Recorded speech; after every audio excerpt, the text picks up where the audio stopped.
just do it. It's a mature market and it's a good market. It's a big market. It's not big geographically, but it is an important market. Often a brand that is successful here can be successful elsewhere. It can become a springboard for other markets. I think that some other European markets, if you were to compare them, they are a little bit more nationalistic, and you can be successful in those markets, but they don't become springboards for something else. But the Mhm. UK is an absolutely great test bed. If you're then looking potentially to go to the States, we can become like a nice kind of a funny version of the States. Hello, and welcome to a new episode of the Value Driven Marketing Podcast. We are continuing the series that explores what it takes to successfully expand into a new market, analyzing one country at a time. This week, I'm speaking to Richard Parsons of True London, and we're tackling, of course, the British market. You will learn why the UK is a springboard for other markets, why branding matters, especially in mature markets, and how the rule of three works in decision making in B2B, how to interpret the British humor if you are on the receiving end of it, and how to navigate the communication style, and much more. I do want to take the time to first introduce my guest, Richard Parsons. He is the managing director and founder of True BBN London, a creative and media advertising agency. True is the only B2B specialist to receive the effectiveness accredited recognition from the IPA, the Institute of Practitioners in Advertising. This recognizes agencies with a proven focus, process, and history of delivering strong business level commercial outcomes for their clients. Richard has started his career at Anderson M. Lemke, the world's largest B2B agency at the time, and went on to become one of the early pioneers of digital marketing in London. Richard has spent over 30 years devising strategies across numerous business sectors for both blue chip and startup companies. If you enjoyed the podcast, please consider sharing it with a friend and follow the show here on Spotify to be updated when we publish new content. Enjoy. Richard, welcome to the Value Driven Marketing Podcast. Excited to have you today. How are you doing? I'm great, thanks. I'm really excited to be here. Thanks for inviting me. Thank you so much for doing this. How are things in London? Sunny? It, yeah, I'm looking out today. We've got blue skies and it's sunny, but that's you've gone straight for a very English trope. You've already speaking around the weather, which we love to do. It isn't a myth. We talk about the weather all the time. Okay, that's very good. So Richard, before we dive into our very juicy topic of today, expanding and selling into the Great Britain, if someone in the audience is not quite familiar with True Agency, can you please let us know who you help, how do you help them, what do you guys do? Sure, we're a creative and media agency. We're the only agency to have an IPA effectiveness accreditation. We've had that for the last 5 years. We're the only B2B agency with that, and we're the only B2B agency with an effectiveness award from the IPA. Um, Amazing. so when we talk about effectiveness, we're really talking about creative effectiveness. So we put a lot of effort into understanding audiences for our clients, getting those insights, those truths, putting those into through a planning process, and then through a creative process, and then production, and then amplification through our media services. So really, you can think of us as an advertising agency, but we Mhm. do work all the way through the funnel. In B2B, you can't just sit at the top end with brand building or awareness building. We sit all the way through the funnel, helping our clients grow their businesses. Thank you so much. And by the way, congratulations on achieving again the IPA Effectiveness Awards. I wanted to lead with that, so congrats on that big achievement. It really is, and we're so delighted. When we, with the inaugural year, there were 19 agencies in that list, and then they ran it again. They run it every 2 years, and then they ran it again very recently. And of the original 19, only 13 have been able to keep the award all the way through those three waves of accreditation. And as I say, we're the only B2B agency with that award. So big achievement. Well done. It is. Okay, so diving into our topic, I know expanding and selling into the UK is something that many companies, many Romanian companies are considering or are in the process of doing. Of course, I cannot speak for the whole market, but the tech sector that we cater to, I know many companies are interested in the Great Britain market. Expanding into a new market, it's more than just having the business plan and the numbers in place. It also involves the softer aspects of culture, language. And I want to start with exactly that, with communication styles, because the way I've experienced it, sometimes what a British person says, it's not exactly what they mean. So yeah, that's my subjective view, of course. So how do you prefer to communicate? What is your communication style?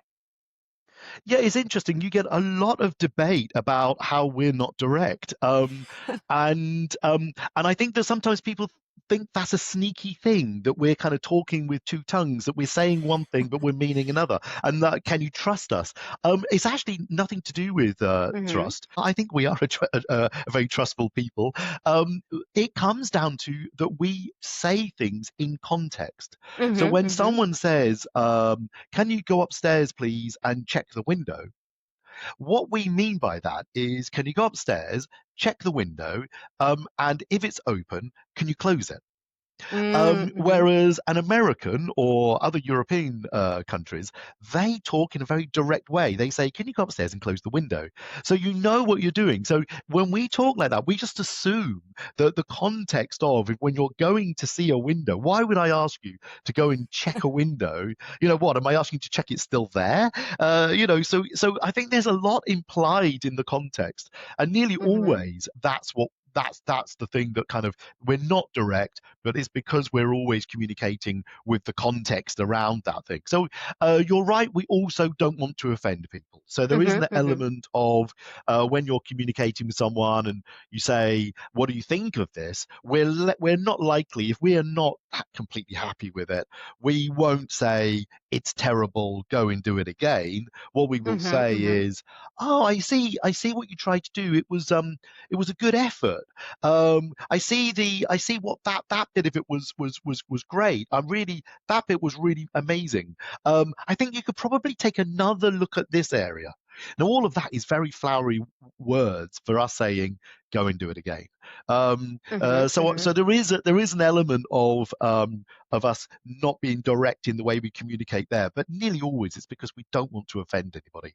And actually, it's Mm-hmm. the oil that keeps the society going. Us all being polite to each other, and being nice to each other. It just keeps things moving. It's like the oil that keeps all the parts of our society moving. Yeah, absolutely. And it's the politeness side of things that I've also perceived, and not wanting to offend. But I think it's also important when something comes your way to be sure that you're paying attention to the context, as you said, and just, read the right message out of that. So now interpret it the wrong way, for sure. Yeah, and you can always ask very direct questions, and people will, So if you feel like you don't really know what the outcome of a conversation was, at the end of it, it's not going to be perceived rude or anything. You can just say directly, "I just want to understand. Did I understand this correctly? Mm-hmm. You said Mm-hmm. you were happy. Are you happy?" I think that would be completely acceptable. Or at the end of it, you can say something like. Do you have any concerns at all with my proposal or how this is going? Please tell me more directly if you think that I need to improve something. That would be fine, because it's not confrontational, Mm-hmm. but you're Mm-hmm. getting clarity. So there's nothing wrong with trying to get clarity. Okay. Okay. Sounds very good. And are there some mistakes to avoid or faux pas in our culture that you would advise people to pay attention to? No, the thing that what I have noticed is, especially between us and our American cousins, they are much more literal, and we are, as I say, that contextual piece Mm-hmm. is all for us. And so sometimes we can come across as rude because we are joking with our friends. So when someone says something to you that seems a little bit rude, nearly always it's a joke. And what they're really saying is, I love you so much, you mean so much to me. And it can be in a business capacity too, that the barriers have come down and I no longer need to be so formal and Mm-hmm. so I can be more playful with you. So now I can say something like, "Oh my God, your hair's terrible," or "Oh, you've put on weight," and it could come across as in America that would come across as incredibly rude, but in England, when someone is saying that, 99% of the time they are not being rude; they are joking. What it Mm-hmm. Mm-hmm. really is saying is your hair's amazing, you've lost weight. It's the exact opposite of what they're saying. It's a weird sense of humor that we have, but it's how we communicate with each other often. And I've noticed that when other people hear that communication from us, they can sometimes feel offended. But likewise, it's a tricky thing. So I'm not saying that you have to try it with people. Probably Mm-hmm. best if you're Romanian or foreigner speaking to a Brit, I would say probably steer clear of trying to get involved in that humor. But if you receive it, don't be offended. Mm-hmm. Okay, okay, sounds good. And in terms of small talk, how do you stand on the topic? We're great. I think that we are the sort of some of the best at small talk. If we have an hour's meeting, we will spend the first 10-15 minutes small talk. But the vast majority of it will be the weather. It will be the weather, your holidays, where you're going, and sport. They will be the topics that we will have small talk around. It's rare that small talk becomes kind of deep and meaningful. We're not really interested Mm-hmm. in kind of people's personal lives. It's much more, as we say, small talk, just to establish that we're all human beings and that we can smile and we can laugh. Mm-hmm. Mm-hmm. Okay. And in terms of business etiquette, so small talk is more than welcome. Are there other aspects to pay attention to, such as being on time? What being on time means? Because I was speaking to Dennis from Germany, and he was telling me you need to be 5 minutes early to be on time. So being on time, it's on a different standard there. How are you standing? I think it depends on whether it's online or face to face these days. So if it's face to face, then I think we are very, very punctual people. It is Mm-hmm. rude to be late. If you're going to be late, then just communicate that you're stuck in traffic or some reason for your lateness. Um, but you want to be on time. We would say that anything um, 10 minutes before is on time. So you definitely want to be there on time. So if your appointment is at 9 o'clock in the morning, you can be there anything from 10 minutes to 9 up to 2 minutes to 9. Um, but you wouldn't want to be more than 10 minutes. So that is equally rude, not equally, but Mm-hmm. also rude to be too early. We don't like that when people turn up too early and they kind of hanging around your reception. Yeah. That's not great. We do tend to overrun on our meetings. So I would say that it depends on the individual. Sometimes people can be very, very punctual and it gets to the time they're like, no, we're done. I think that can occur, especially when it's a more official kind of RFP, like a pitch type environment, an RFP environment where you've gone in, you're presenting, and there are 5 companies presenting, and they all get 1 hour each.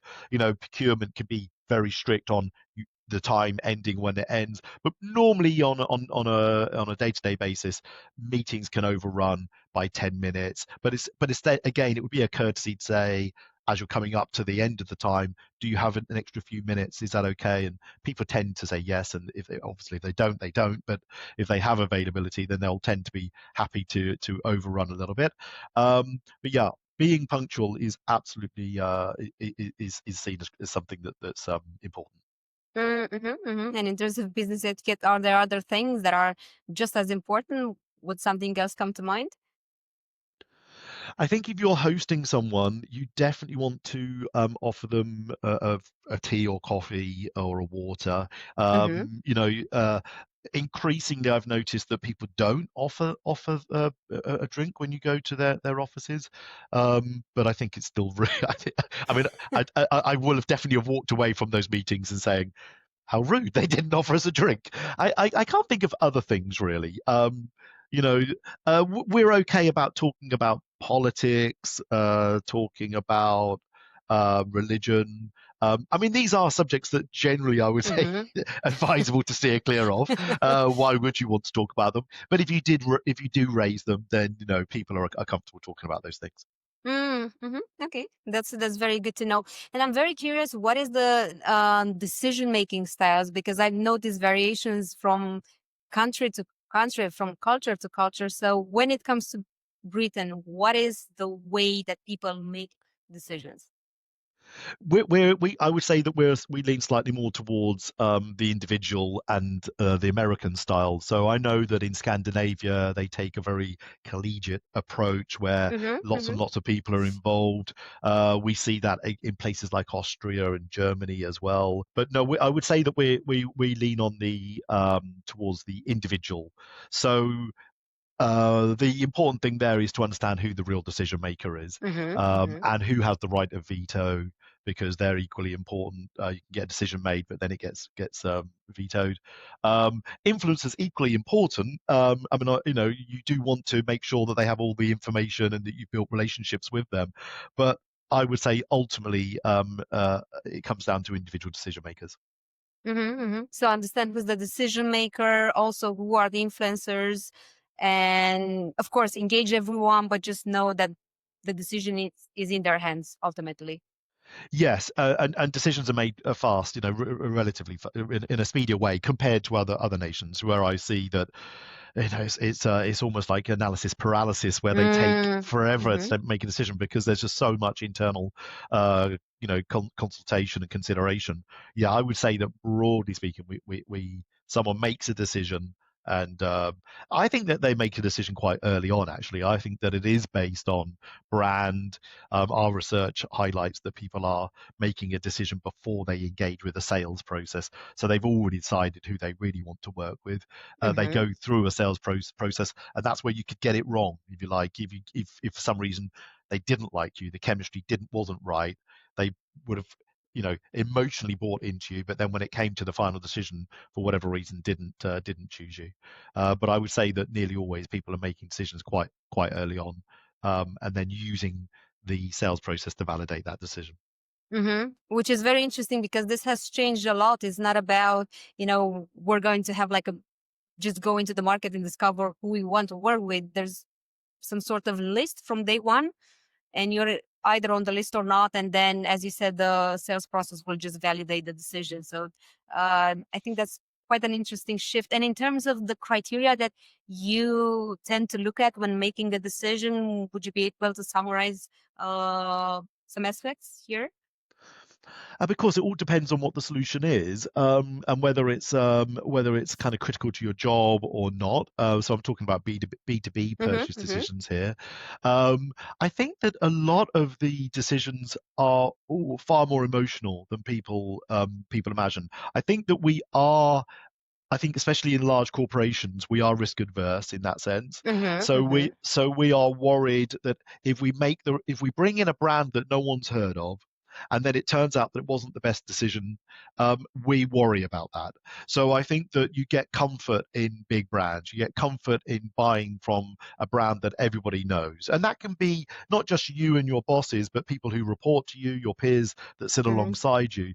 There's a lot of judgment on those kind of strategic decisions. So I think that's another reason why big brands tend to win out, because they're more familiar and more people know them. It's the old cliche of no one ever. I don't know how many times this gets said in podcasts or conferences, but no one ever got fired for buying IBM.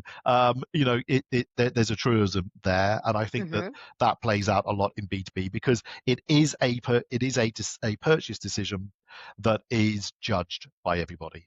So I think those emotional side of it are, is this going to damage my career if I get it wrong, and therefore I get safety in big numbers.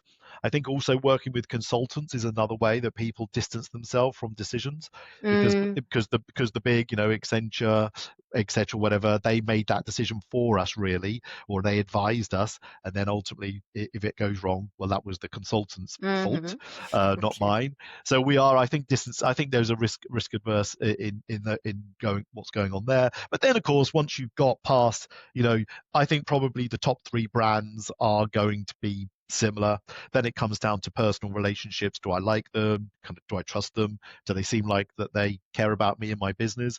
Um, and then I think it's the rational. I think then it's the pricing. Then it's the Mm. obviously the solution has to be able to do the job, has to work, has to do the thing it's supposed to do.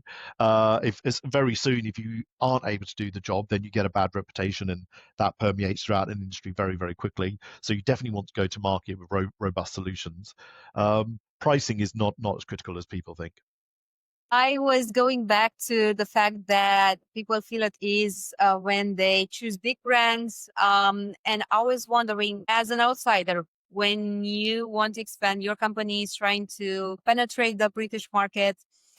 How open would you say that local companies are to working with a partner that they haven't heard much of?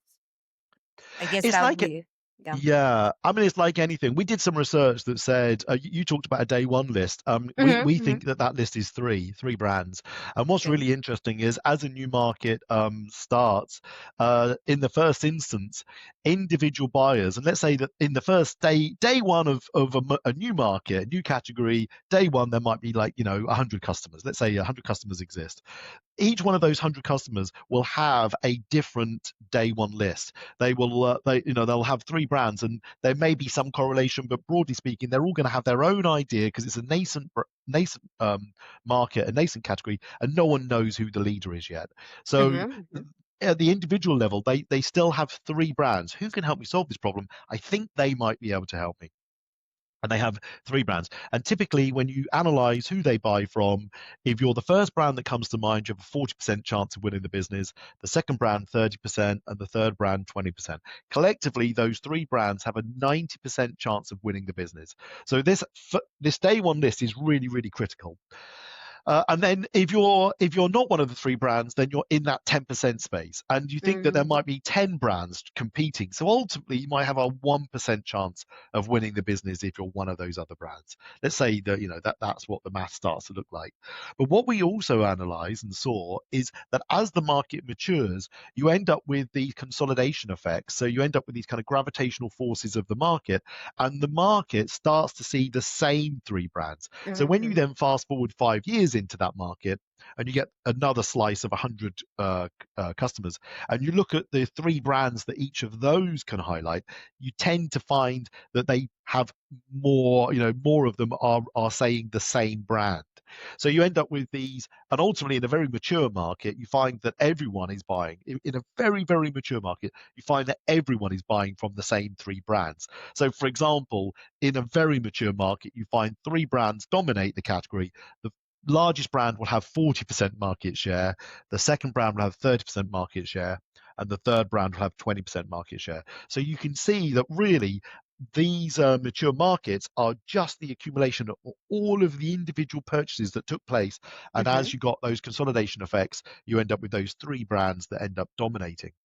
So, to answer your question, if you are entering into a very mature market, it's going to be very, very, very difficult. Hmm. What you can do though is you can often find that those three brands, they end up being generalists. So if you take the automotive market as an example, you can think of Ford, General Motors, Toyota. These are the big brands, certainly historically, that have dominated the car industry. But they're generalists. They have a vehicle in virtually every category. That doesn't mean that you can't be a niche player, like say something like Piaggio, which has got Hmm. little three wheelers, or the Vespas, and they're a niche player. So you can still enter because you've got something very, very specific and niche and different. So I think that if you're entering a mature market and you've got something very distinctive, then you can still win a slice of it. You're not going to become one of the big generalists. Maybe over a long, long time you might, but in the first instance, you're going to pick up some sales and get some market share. But your market share expectations should probably be 1, 2, or 3% overall market share of the overall market. Um, if the market is new, and then it's all to play for. I think you can enter those markets with something because there is no established brands, and there's absolutely no reason. The Brits aren't xenophobic, and we Mhm. take brands from all over the world. We are a trading nation, and we like to trade with the world, so there'd be absolutely no reason why. A Romanian brand can't compete with an Italian brand, that can't compete with a US brand, can't compete with a Japanese brand. There'll be no reason at all. Very interesting. So know the type of market you're entering, the maturity, where it stands, because that will dictate how you enter the market. And I'm just curious, in terms of selling, for example, services, would you say a company that sells services, do they need to have a local office to win trust? Would that help in any sense? I think it depends on what the service is. Hmm. If it's a SaaS product, then we are very used to now dealing with bots and AI agents, and then dealing with a customer service team, and though that team could be anywhere in the world. I mean, all the big brands have outsourced anyway to everywhere in the world. It's not unusual for me to be talking to somebody in the Philippines about my American Express card. So it seems to me that it doesn't need to be local for a SaaS type product, I would say. Hmm. But if it's very bespoke, like the business that we're in, which is an agency world, and we're creating bespoke solutions for our clients, then I do think that that would be much more like you'd be much more successful to have a Hmm. local office. But having said that, we deal with people all over the world out of London, and it doesn't seem to be a problem. So I don't think it would. So I think that would be true the other way around. I think increasingly we're more digital, we're more online, we're then working all over the world. Um, but I think there are some things that are really really personal, and I think it does make sense. You have to work out what you're selling.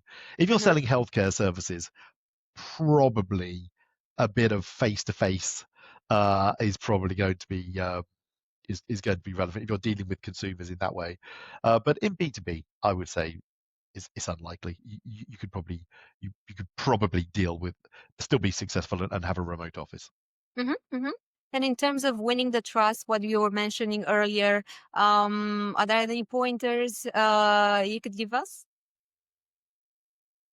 Um, Obviously, if you're not a brand, I mean, what I would suggest is invest in branding and Mm. build your brand, win awards locally, for be known for something, so have a PR approach. PR can be a lower cost way to enter a market. So having that presence in the market through a share of voice is going to be important.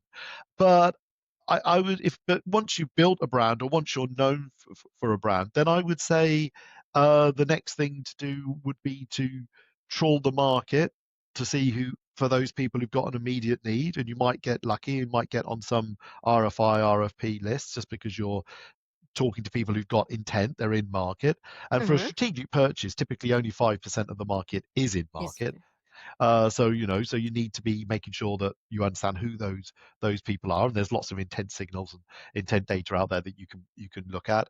Um, but then I think proving your resilience and your capability through case studies and making sure that the people you've sold to are recognizable to the buyer. Mm, mhm, mhm. So if you're selling to an automotive brand, I use another word, if you're trying to sell into Ford this time, then potentially they would be interested in knowing that you sold into Dacia in Romania, or another kind of Eastern European automotive brand that's recognizable and international and makes Ford feel comfortable. Okay, okay, that makes total sense. I am very curious to learn about the different sources you can go to in order to know the market better, because I'm a big believer you need to do your research, understand the market, know the numbers. And of course, you can do this online. However, which are those sources which you would recommend in order to gather intelligence on different industries and companies Yeah, in the so I UK? think when you're looking at markets and you're trying to understand market sizing opportunities, Hmm. then I think believe it or not, I would say trust your gut as much as trust the data. So if you think that you've got a good solution, Mm-hmm. then try and understand try and understand that solution in the context of the market, but trust in your gut, trust in your own success. But of course, you need data as well. So Statista is they seem to have access to all the Mm-hmm. UK government data. So they're a good place for kind of generic information if you're looking at populations of cities or the size of different vertical markets, for example. Then you can get that sort of information from them. The UK government, and we just go onto the UK Gov.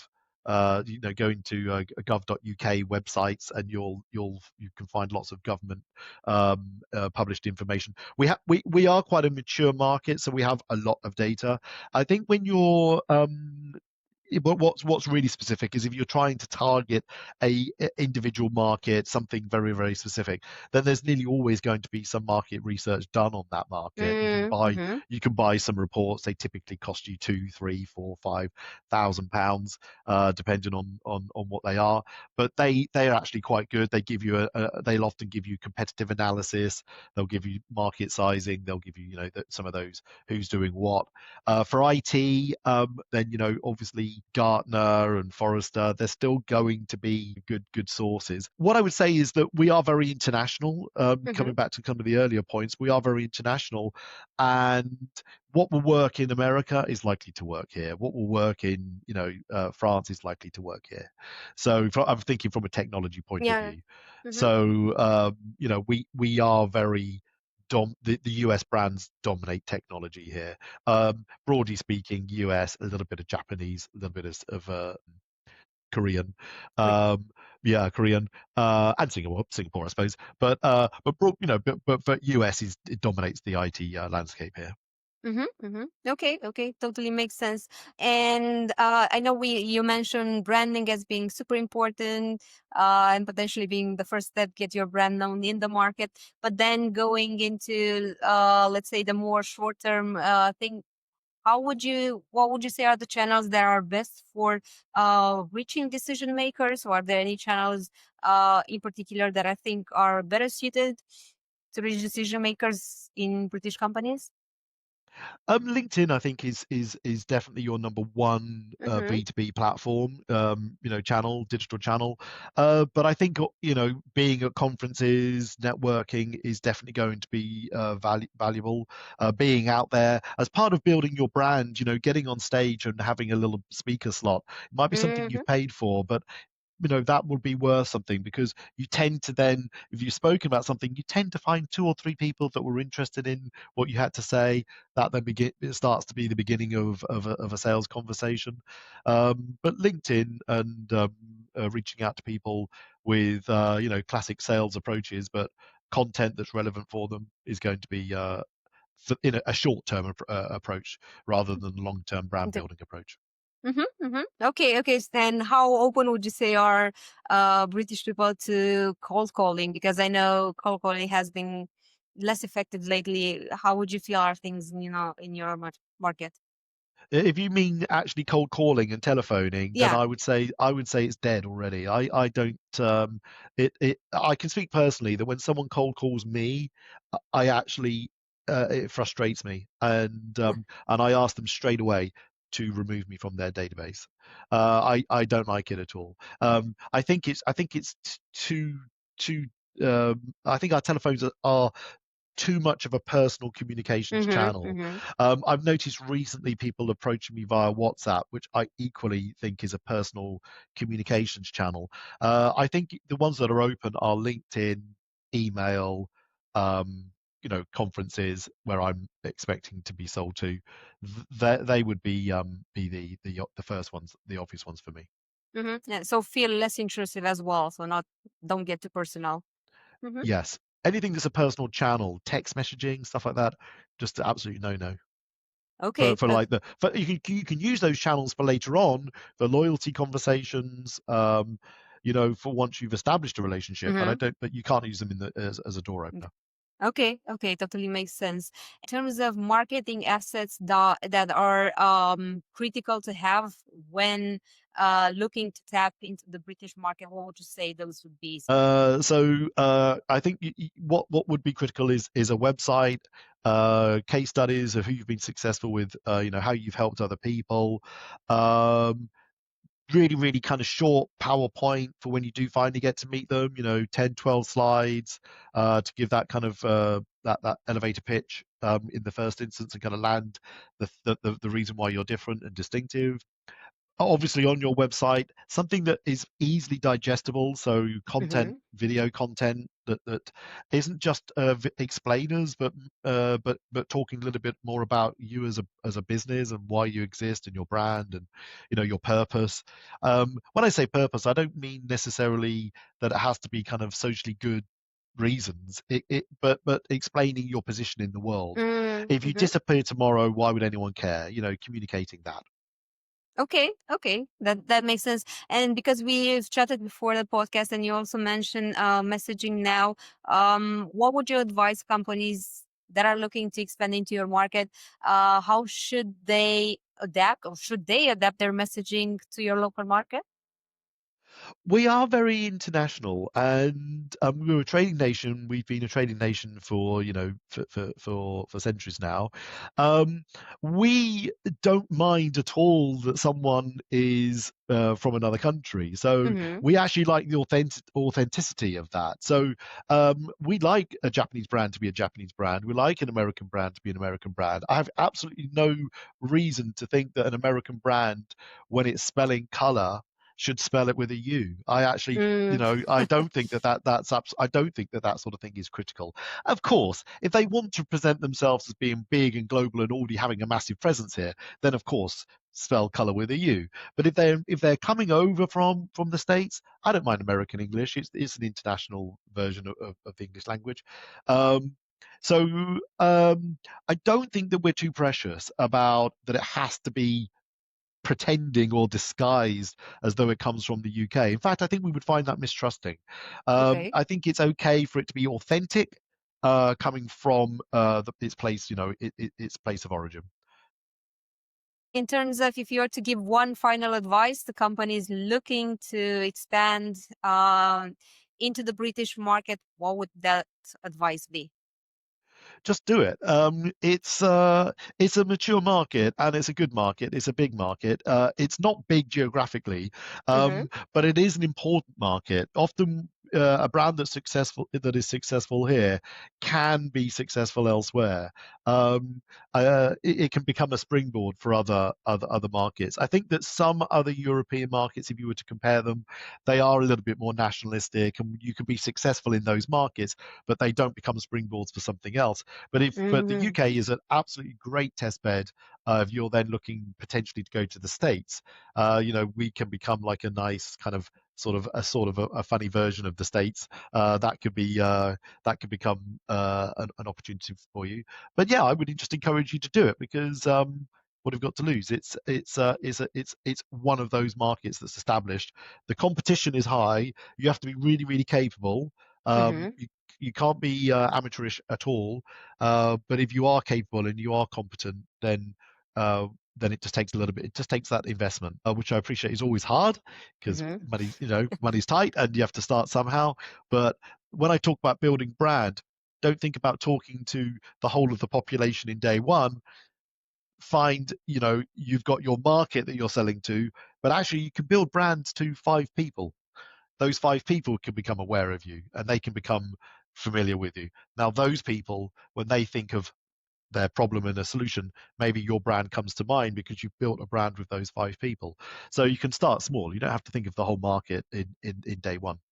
Mm-hmm. So you can segment in a smart way, build a presence there, and then work your way up, I guess. Exactly. Like you can take a sales approach to building brand, but build brand. Don't take a sales approach and it just be short-term sales.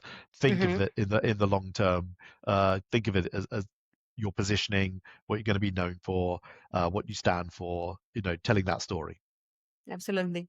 Richard, thank you so much. This has been great. Thank you for offering so many valuable advice. Is there anything you feel that you would have liked to mention and I haven't asked? No, the only thing I would say is I'm always surprised how few Romanian brands are international. Mm-hmm. Apart from Dacia, I really don't know of any. So it's. I think that the goal is wide open. There's an opportunity to go international. And I don't know the reason for that, but I've noticed that about lots and lots of markets that they, for whatever reason, I suppose it's historical, political, whatever it might be. Um, but uh, but the future starts now. So what will be that big Romanian brand in British culture in 10 years' time could well be one of the listeners today. Mm-hmm. Maybe. So hopefully we will be more brave and determined, and who knows what happens. Richard, thank you so much. This has been very nice. Thank you. Thank you. Really appreciate it. Thank you.